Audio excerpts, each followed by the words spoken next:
know how they have these Instagram reels which show women going to the office with like a lot of things in their hands?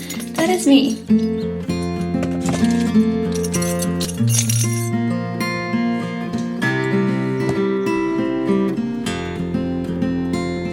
One thing with the year ending is that you have so many things on your mind. Like, I have so many things on my mind that I don't know where to start or what to do, because like my mind is like working constantly. I'm having so many thoughts, ideas, like vision for the new year, and I still have to like exist in the current year because the current year is going by so slowly. I'm ready to move into 2026, but 2026 isn't here yet. Like, I'm ready. Not that I didn't like 2025. 2025 was a good year for me, like overall, but I'm like ready. I'm ready to move on, but no, it's not moving on. Time has just stopped and I have to be stopped with it, which is okay. I'm having my last Starbucks of the year. Let's have matcha.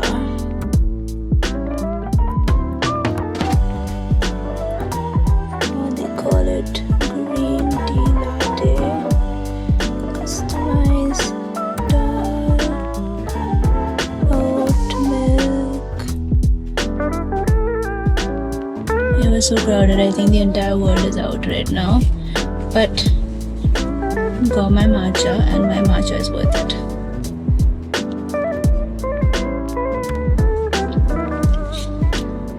I might have mentioned this before, but I am so ready for 2026. I just feel very restless and I just want to get into 2026, which is not a good sign if you think about it, because whenever you kind of anticipate something good, something bad tends to happen. Let's not think about that. Okay. Leave that thought aside. Let's go back to 2025. I usually reflect on my year. It's a good practice, though I've changed the way I've done it over the years. I have taken this idea from a podcast I listened to where they talked about rating your year, rating your life and different aspects of your life. So I have done that in my little notebook. The first area of my life is the spiritual aspect of my life, and spiritually I rated myself a 7 on 10. I think I have grown a lot. Spiritually, I've grown a lot in my faith. There is still a lot to learn. I've not gone as deep as I want to, but I'm getting there. Like, I'm moving, I'm progressing, and so 7 on 10. Second aspect is relationally, and I rated myself an 8 on 10, which is quite surprising because all my relationships, except for my immediate family, are all over the place, and it's very hard to maintain those relationships. But I feel like this year I've done that.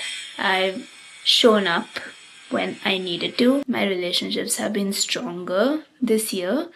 And though I actually started by rating myself 6 on 10, when I journaled out how my relationships have been, I was like, no, it's much better than that. I've shown up for people this year, which is a good thing, and I'm gonna be so much better next year. Then we come to physically.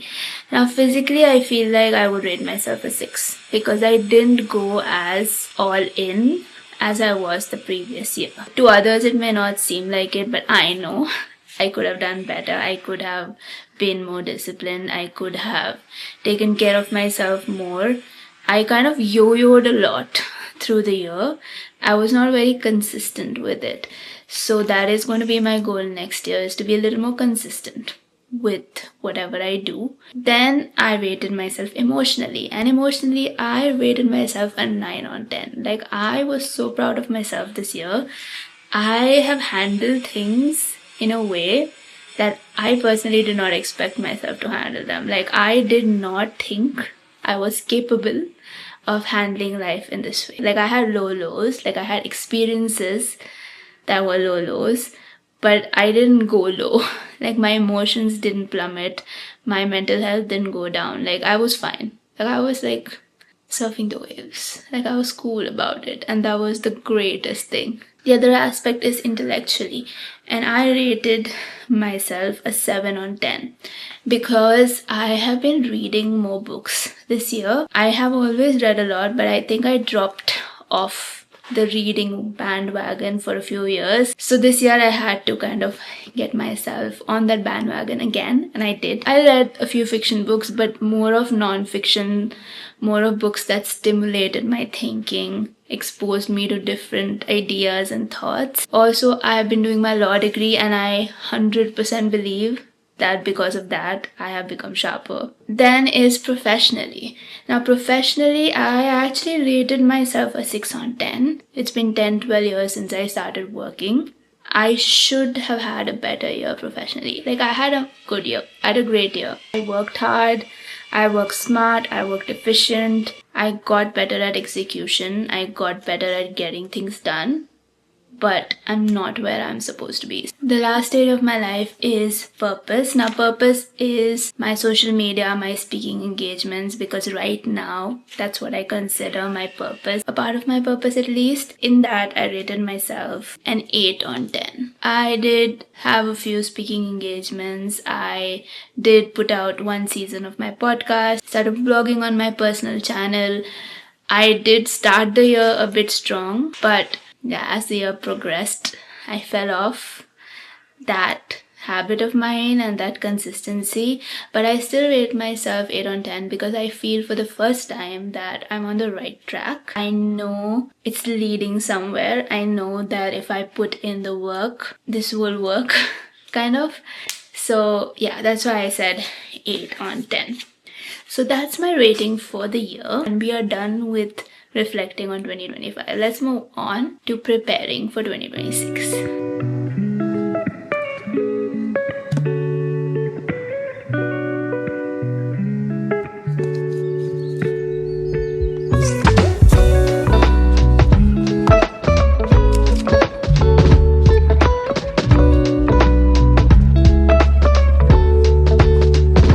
This is my new planner for the new year. It's called My Organized Chaos. I bought this from Amazon. I'll link it down below if you're interested. There are many similar ones, but this is a new one that I'm trying.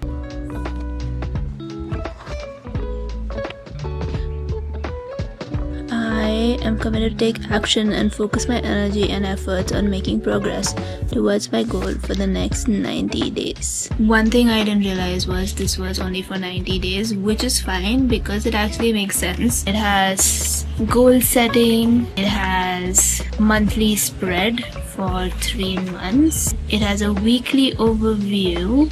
So there's this weekly overview which has all the days, 3 goals, to-do lists, habit tracker, menu, something I'm looking forward to, expense tracker as well.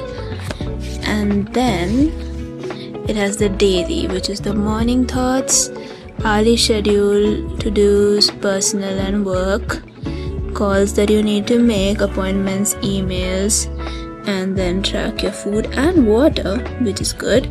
It also has a notes page and rate your day.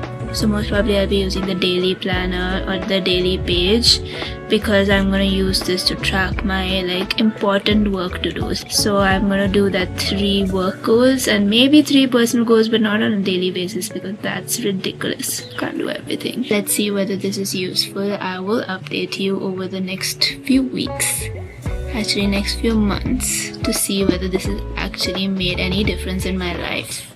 So I have completed 48 books this year out of the planned 52.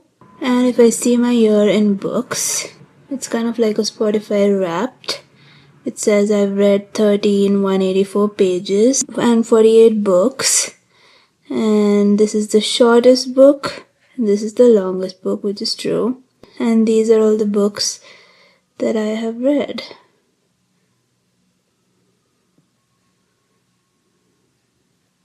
In 2025. There were a few months in this year where I was very distracted and couldn't read. That is why I didn't reach my target. But next year, 2026, I'm not going to be distracted. I'm going to be so focused in on all my goals. This is me predicting that in 2026, I would have read 52 non-fiction books plus some other fiction books for fun. Anyway, if you wanna know what books I read, you can go to my Goodreads. It is linked below this video. I also did like a review recommendation thing on my Instagram, which is A Life Under Construction, also linked below. I've saved it in my highlights, so you can go to the highlights titled Books 2025, see all the books that I recommend and the rating for all of them and a brief summary so that you get a gist of the book. This year I might even do reviews throughout the year, maybe as and when I finish books, I don't know. Let me think about that.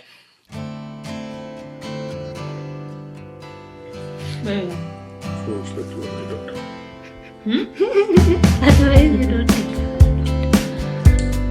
Is there some doubts?